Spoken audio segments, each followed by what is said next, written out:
அஸ்ஸலாமு அலைக்கும் வரஹ்மத்துல்லாஹி பரகாத்தஹு. வெல்கம் டு குட்டி சாரா சேனல். அம்மா இன்னைக்கு என்ன செய்ய போறீங்க? அஸ்ஸலாமு அலைக்கும் வரஹ்மத்துல்லாஹி பரகாத்தஹு. இன்னைக்கு ரவை ஒரு அரை கப்பு, கோதுமை மாவு ஒரு கப்பு. ரவை ஃபஸ்ட்டு ஒரு 10 நிமிஷம் ஊற வச்சிடலாம் சுடு தண்ணி போட்டு. இந்த அரை கப்பு ரவை கொஞ்சம் முதல்ல என்ன செய்ய போறீங்க சொல்லுங்க. பூரி, மசாலா பூரிமா. மசாலா பூரியா?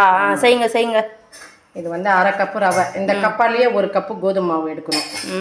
நல்லா சுத்தம் செஞ்சு எடுத்து வச்சுக்கிங்க. எடுத்து வச்சுட்டு இப்போ சுடு தண்ணி எடுத்து வச்சுருக்கேன். ஒரு நல்லா ஒரு முக்கால் கப்பு அந்த கப்பாலேயே வர்ற மாதிரி போட்டு நல்லா ஒரு 10 நிமிஷம் ஊற வச்சிடலாம். இந்த பதத்துக்கு போட்டு ஊற வச்சுடுவோம் கொஞ்சம். இப்போ பாருங்கள், ஒரு 10 நிமிஷம் ஆயிடுச்சு. ரவை நல்லா ஊறிடுச்சு. இப்போ இதுக்கு தேவையானது இந்த பாருங்கள், நல்லா ஊறிடுச்சு, ஆறிடுச்சு. இந்த பதத்தில் ஊறினா போதும். தண்ணி அதிகமாக போட்டு வைக்காதீங்க, அது முழுகிற மாதிரி தண்ணி போட்டு வைங்க. பச்சை மிளகா ஒரே ஒரு மிளகா கட் பண்ணி வச்சுருக்கேன். காரம் குழந்தைங்க அதிகமாக சாப்பிட மாட்டாங்க, அதனால் காரம் கம்மி. அடுத்தது கொத்தமல்லி ஒரு கொத்தமல்லி ஒரு அரை கைப்பிடி போட்டிருக்கேன். இப்போ உருளைக்கிழங்கு இந்த அளவுக்கு எடுத்து நல்லா வெவிச்சு நான் அப்படியே பிசைஞ்சு வச்சுருக்கேன். நல்லா உருண்டை இல்லை, எதுவும் கெட்டி இல்லாமல் இதை பாருங்கள், இந்த மாதிரி இருக்கணும். அடுத்தது கரம் மசாலா.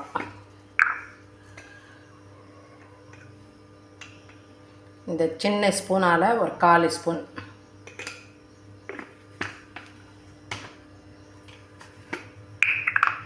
மஞ்சத்தூள் ஒரு 2 சிட்டிகை.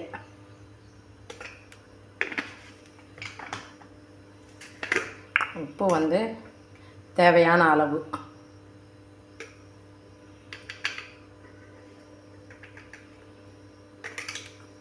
மிளகாத்தூள் கொஞ்சோண்டு போட்டுக்கலாம். கொஞ்சோண்டு மிளகாத்தூள், கொஞ்சோண்டுன்னா ஒரு 1/4 டீஸ்பூன். இப்போ நல்லா இது பிசைஞ்சு விடுங்க. பசங்க அப்படியே சாப்பிட மாட்டேங்கிறாங்க. இந்த மாதிரி பூரியில் போட்டு கொடுத்தாக்கா, செஞ்சு கொடுத்தா நல்லா சாப்பிடுவாங்க. இப்போ இந்த மாவு இருக்குல்ல, இந்த மாவு கொஞ்சம் கொஞ்சமாக போட்டு அரை கப்பு ரவைக்கு ஒரு கப்பு மாவு எடுத்திருக்கேன். கோதுமை மாவு கொஞ்சம் கொஞ்சமாக போட்டு நல்லா பிசைஞ்சிக்கிங்க. பத்தலைன்னா கொஞ்சோண்டு நல்லா இந்த மாதிரி கெட்டியாக கொஞ்சம் சப்பாத்தி மாவு கொஞ்சம் போட்டு லைட்டாக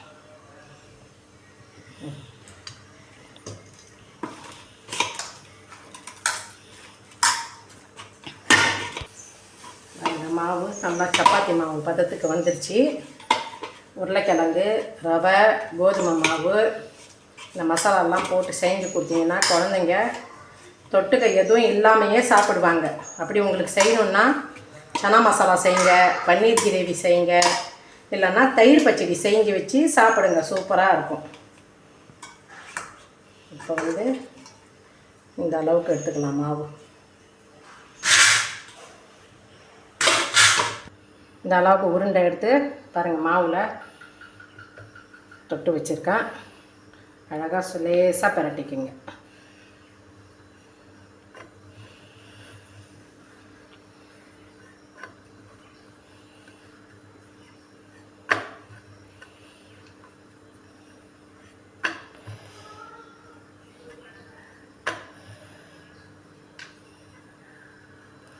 எண்ணெய் சூடாகிட்டு இருக்கு. இப்போ மொல்லமாக போடுங்க.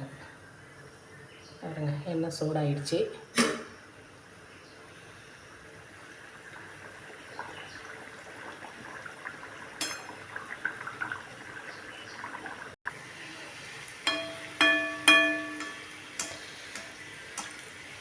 பாருங்கள், நல்லா உப்பிடுச்சு.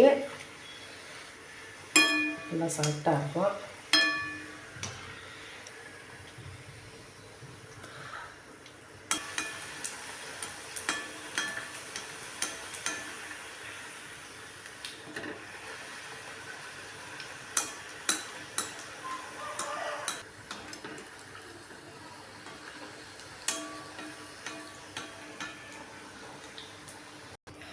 அம்மா பூரி சூப்பராக இருக்குது. சாப்பிட்டு பாருமா. மசாலா பூரி இதை பாருமா. நல்லா இங்கே பாரு. இங்கே பாரு, எல்லாம் சூப்பராக வந்திருக்கு. இங்கே பாரு, பார்த்தியா? சாப்பிட்டு காமிங்க. நல்லா வந்திருக்கு பாரு. குழந்தைங்க தொட்டுக்க இல்லாமையே அப்படியே லஞ்சுக்கும் கொடுத்து அனுப்பலாம், காலை டிஃபனும் செஞ்சு கொடுத்து அனுப்பலாம். பசங்க வந்து விரும்பி சாப்பிடுவாங்க.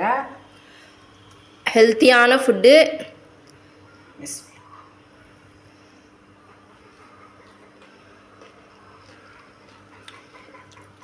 எப்படிமா இருக்கு? தயிர் பச்சடிக்கு செம்மையாக இருக்குமா. சனா மசாலாவும் செஞ்சு சாப்பிட்லாம். இந்த மாதிரியே செஞ்சு சாப்பிடுங்க. லைக் பண்ணுங்கள், ஷேர் பண்ணுங்கள், சப்ஸ்கிரைப் பண்ணுங்கள். சப்ஸ்கிரைப் பண்ணிவிட்டு பக்கத்தில் இருக்கிற பெல் பட்டன் அமுக்கி விட்ருங்க. எங்கள் சேனலுக்கு, ஜாரா குட்டிமா சேனலுக்கு சப்போர்ட் பண்ணுங்கள். அஸ்ஸலாமு அலைக்கும் ரஹ்மத்துல்லாஹி பரக்காத்துஹு.